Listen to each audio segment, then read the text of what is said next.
राधा कृष्ण भगवान ने की जय। तुलसी शालिग्राम भगवान ने की जय। एक दिन सत्यभामा भगवान श्री कृष्ण से पूछने लगी, हे स्वामी, रुक्मणी हर रोज तुलसी को जल क्यों चढ़ाती है? तुलसी के पास दीपक क्यों जलाती है? इसके पीछे क्या कारण है? हे स्वामी, मैंने नारद जी से सुना है कि सीता जी ने द्वादशी के दिन तुलसी पत्र तोड़ लिया था, जिससे उन्हें दोष लगा। इससे पहले कि सभी बातें विस्तार से मैं जान पाती, तभी नारद जी वहाँ से चले गए। अतः मेरे मन में कई प्रश्नों ने जन्म ले लिया है। तुलसी पत्र कब नहीं तोड़ना चाहिए?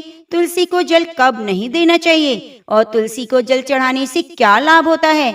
तब भगवान श्री कृष्ण जी मुस्कुराए और बोले, हे देवी सत्यभामा, आपने मनुष्य के कल्याण के लिए बहुत ही सुंदर प्रश्न पूछा है। सभी पेड़ों और पौधों में तुलसी श्रेष्ठ मानी जाती है और तुलसी मुझे भी सबसे अधिक प्रिय है। अब मैं तुम्हें एक कथा सुनाता हूँ कि तुलसी पर जल चढ़ाने और तुलसी के पास दीपक जलाने का क्या महत्व है। जो भी स्त्री इस कथा को ध्यान से सुनती है, वह हमेशा सौभाग्यशाली रहती है। उसके घर में सुख समृद्धि आती है और गरीबी दूर हो जाती है। तो बहनों, आप इस कथा को पूरा जरूर सुनिएगा और कथा सुनने से पहले तुलसी माता की जय जरूर लिखिएगा।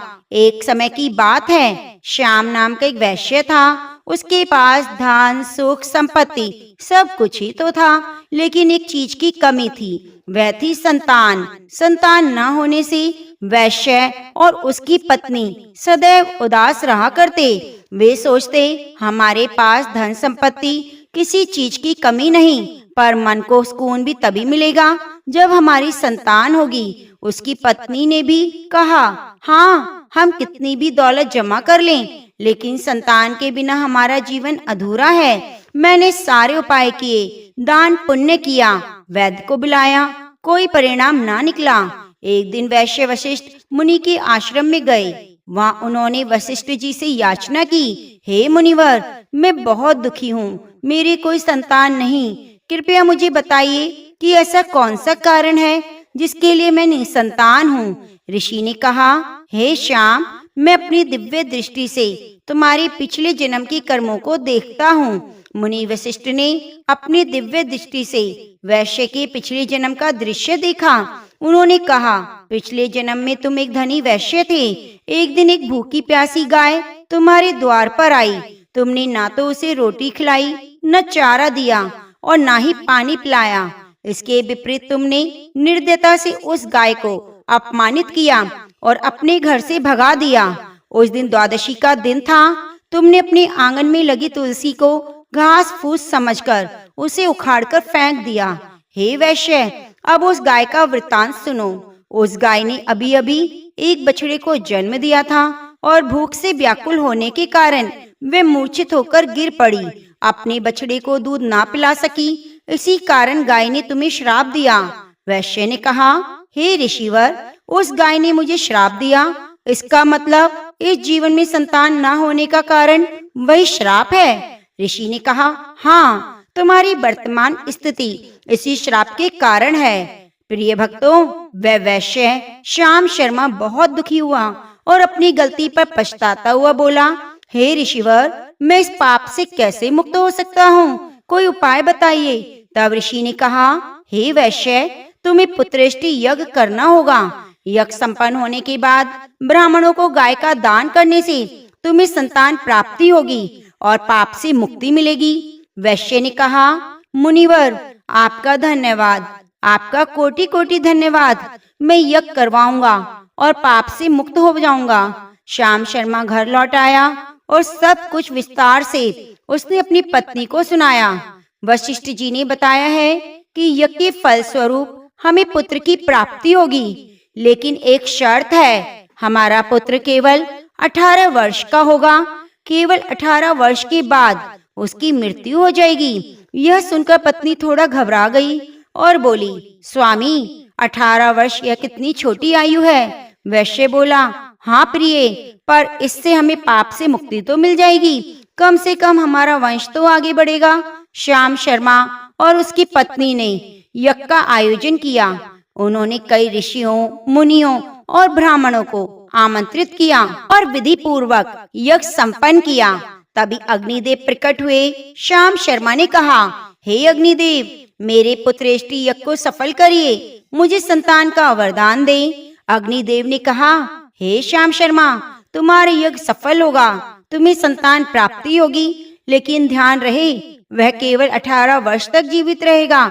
ऐसा कहकर वे अंतर ध्यान हो गए और कहा, मैं वचन देता हूँ, अपने पुत्र की देखभाल पूरी श्रद्धा के साथ करूँगा। यज्ञ समाप्त हुआ और श्याम शर्मा की पत्नी दूसरे महीने ही गर्भवती हुई। 9वें महीने में उसने सुंदर पुत्र को जन्म दिया। उन्होंने सभी संस्कार पूरे किए, उसे शिक्षा ग्रहण करने गुरुकुल भेजा। वह बालक अत्यंत तेजस्वी था, उसके गुणों से सभी प्रभावित थे। एक दिन श्याम शर्मा की पत्नी ने कहा, हे स्वामी, मेरा बेटा बड़ा हो रहा है, पर मुझे आयु के लेकर चिंता है। मुनि वशिष्ठ ने कहा था कि उसकी आयु 18 वर्ष होगी। श्याम शर्मा ने कहा, चिंता मत करो, हमें उसके खुशहाल बचपन पर ध्यान देना चाहिए। जैसे ही बेटा 16 वर्ष का हुआ, माता पिता ने उसके विवाह की योजना बनानी शुरू कर दी। पत्नी ने कहा, स्वामी, हमारा पुत्र विवाह योग्य हो गया है, हमें जल्दी से जल्दी उसका विवाह कर देना चाहिए। मुझे अपने पुत्र को अविवाहित मरते हुए नहीं देखना, मैं उसके लिए एक अच्छी पत्नी की तलाश करूंगी। पत्नी ने अपने पुत्र के लिए सुभद्रा नाम के एक अत्यंत ही गरीब व्यक्ति की गुणवती सुंदर पुत्री की खोज की और उसी के साथ अपने पुत्र का विवाह संपन्न कराया।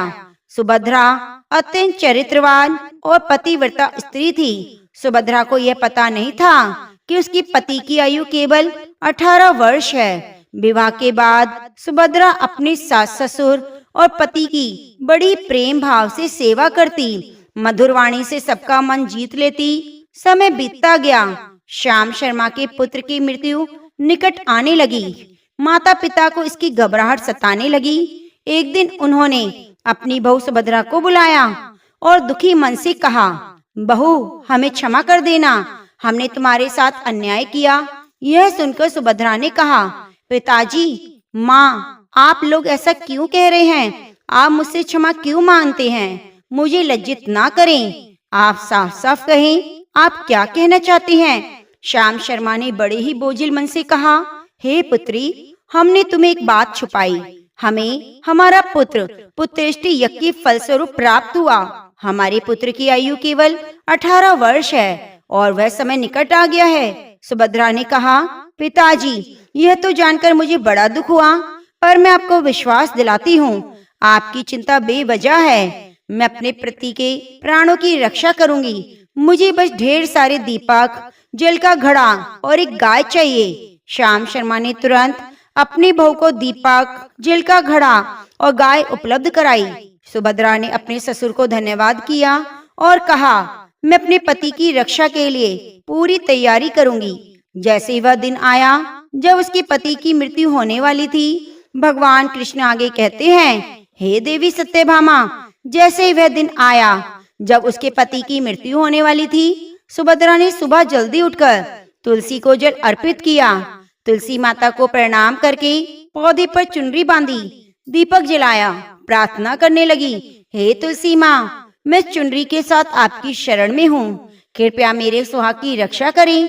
प्रिय भक्तजनों, यमराज के 2 दूत श्याम शर्मा के पुत्र के प्राण लेने आ गए, लेकिन तुलसी के पौधे ने उनका मार्ग रोक लिया।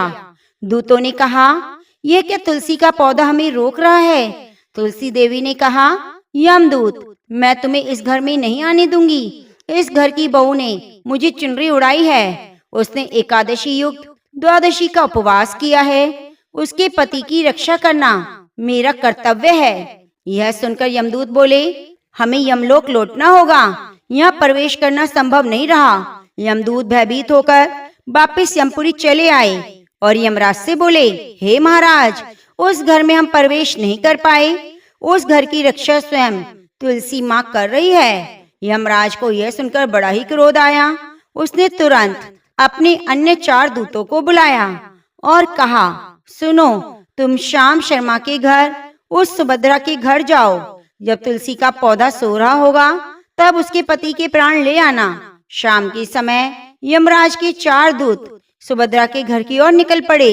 उधर सुभद्रा को यमदूत के आने की आशंका थी। उसने संध्या के समय तुलसी के पास एक दीपक जलाया और प्रार्थना की, हे अग्निदेव, हे दीपक देवता, तुम मेरे पति के प्राणों की रक्षा करना। यमराज के दूत मेरे पति के प्राण लेने आ रहे हैं, कृपया करके मेरे पति की रक्षा करना। जैसे जैसे शाम हुई, तुलसी का पौधा सो गया। यमदूत 4 दूत सुभद्रा के घर सामने पहुंच गए। उन्होंने तय किया वे सुभद्रा के पति के प्राण लेकर ही यमलोक जाएंगे। जैसे यमदूत सुभद्रा के घर में प्रवेश करने लगे, तभी तुलसी के पौधे के पास जलते हुए दीपक ने उनका मार्ग रोक लिया।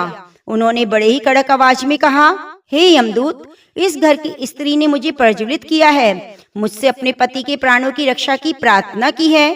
तुम इस घर में नहीं आ सकते, मैं उसके पति की रक्षा कर रहा हूँ। यमदूतों ने कहा, हमें यमराज ने उसके प्राण लेने भेजा है। तब दीपक ने कहा, तुम आज उसके पति के प्राण नहीं लेके जा सकते। अगर आगे बढ़े तो मैं अपनी अग्नि से तुम्हें जलाकर भस्म कर दूंगा। दीपक के ऐसा कहने पर यमदूत डर गए। उसके बाद एक लोटे में गंगा जल भरकर तुलसी के पास रख दिया और बोली, हे गंगा माँ, मेरी मदद करो। हे जल देवता, मेरी मदद करो। यमराज के दूत हमारे घर पर आने वाले हैं, उन्हें हमारे घर के आंगन में आने से रोकना। मेरे पति के प्राणों की रक्षा करना। जैसे यमराज के दूत फिर से सुभद्रा के घर आने लगे, जल देवता माँ गंगा ने इस घर की रक्षा की जिम्मेदारी ली और कहा, यमदूत तुम ठहरो, तुम्हारा इतना दुस्साहस, जिस घर में तुलसी के पास लोटे में गंगा जल रखा हो, तुम वहां घुसने की कोशिश कर रहे हो। या इस घर की रक्षा करना मेरी जिम्मेदारी है। अगर तुमने इस घर में आने का प्रयास किया तो सोच लेना, नरक की आग में तुमको जलना पड़ेगा, तुम्हारा नरक लोक डगमगा जाएगा। यमदूतों ने जल देवता और गंगा जी की चेतावनी सुनी और भयभीत होकर लौट गए। लौटकर वे यमदूत यमराज को सारी बातें बताते हैं। यह सुनकर यमराज को भी बहुत क्रोध आया। फिर उन्होंने 8 अन्य बलिष्ठ दूतों को वहां भेजा और कहा, मेरे प्यारे दूतों जाओ। इस बार सुभद्रा ने अपने घर के सामने गाय को बांध दिया। गाय माता से प्रार्थना करके बोली, हे गौ माता, यमदूत मेरे पति के प्राण हरने आ रहे हैं, मैं आपकी शरण में हूँ, जैसे भी हो मेरी सुहाग की रक्षा करना। सुभद्रा, तुम गौ माता ने मन ही मन कहा, सुभद्रा तुम बेफिक्र रहो, मेरे रहते यमदूत इस घर में प्रवेश नहीं करेंगे, तुम्हारे सुहाग की रक्षा मैं अवश्य करूंगी। अब 8 यमदूत आए। गौ माता ने उनका रास्ता रोक लिया, बोली, हे दुष्टों, मेरे रहते तुम लोग इस घर में प्रवेश नहीं कर सकते, अगर कोशिश भी की तो मैं तुम्हें शाप दे दूंगी।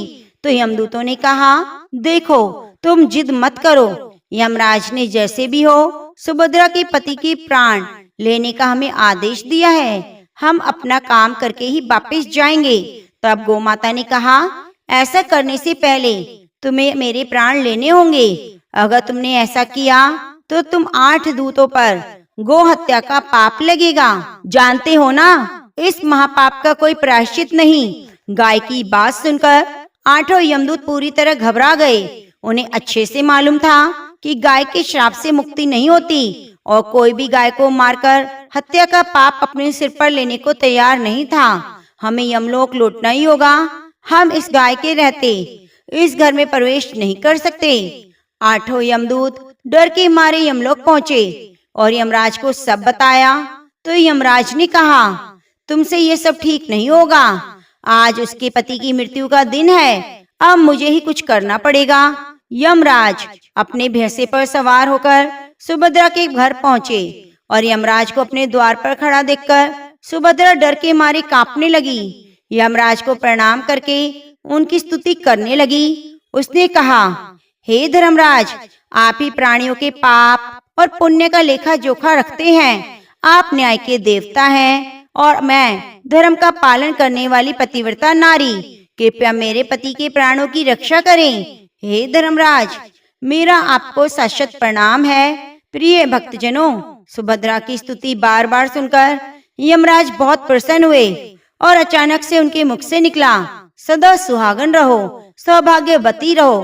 फिर यमराज सुभद्रा के पति के प्राण लेने जाने लगे। तब सुभद्रा ने यमराज को फिर से प्रणाम किया और कहा, हे यमराज, आपने अभी मुझे मुख से सदा सुहागन रहने का आशीर्वाद दिया, फिर आप मेरे पति के प्राण कैसे ले सकते हैं? ऐसा करने से आपका वचन मिथ्या हो जाएगा। यह सुनकर यमराज रुक गए और बोले, हे सुभद्रे, तुमने आज मृत्यु को भी पराजित कर दिया। मैं तुम्हें वर देता हूँ, तुम्हारा पति अब 100 वर्षों तक जीवित रहेगा। तुम्हारी श्रद्धा, पतिव्रता धर्म ने मुझे प्रभावित किया और प्रसन्न किया। धर्मराज ने वरदान देते हुए कहा, आज से जो भी स्त्री अपने घर के सामने तुलसी का पौधा लगाकर नित्य प्रति रोज दीपक प्रज्वलित करेगी, पूजा करेगी और शाम के समय भी दीप जलाएगी, जिसके घर के सामने गाय बंधी होगी, गंगा जल से भरा लोटा तुलसी के पास रखा होगा, उसके घर में मेरे दूत कभी प्रवेश नहीं करेंगे। इतना कहकर यमराज अंतर ध्यान हो गए।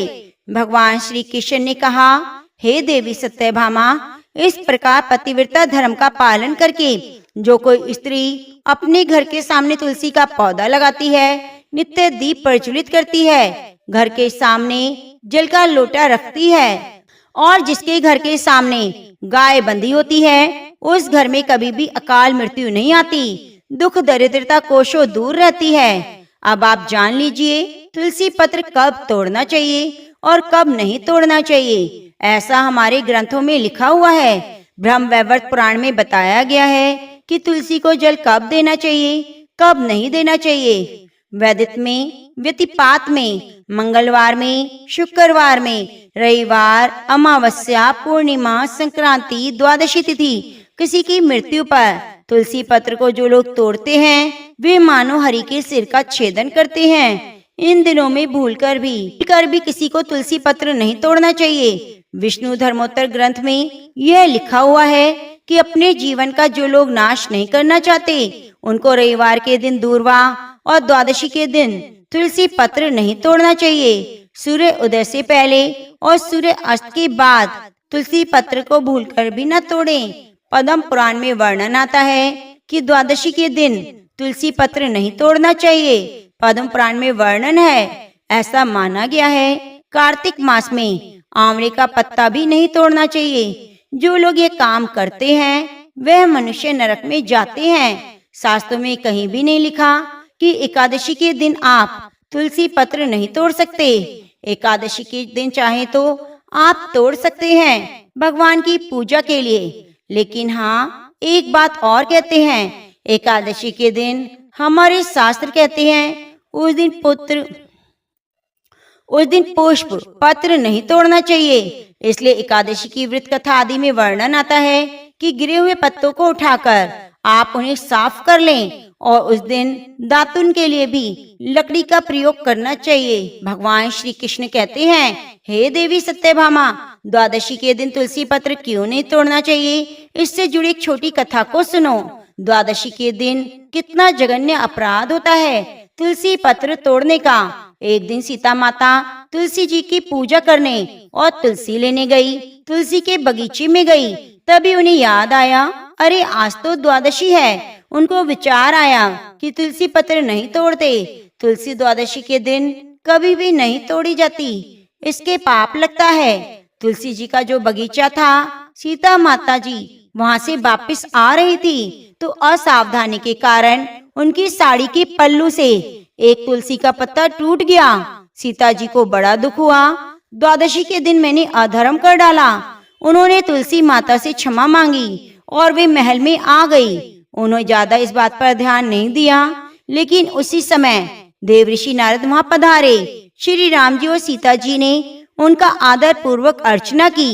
उसके बाद सीता माता नारद जी को नैवेद्य परोसने लगी, यानी उन्हें भोजन कराने लगी। तब नारद जी ने कहते हैं, हे श्री राम जी, मैं सीता जी के हाथों के परोसे हुए भोजन को ग्रहण नहीं करूंगा। इन्होंने द्वादशी के दिन तुलसी पत्र तोड़ने का बड़ा पाप किया है। द्वादशी के दिन जो तुलसी पत्र तोड़ता है वह अतिशय निंदित नरक में जाता है।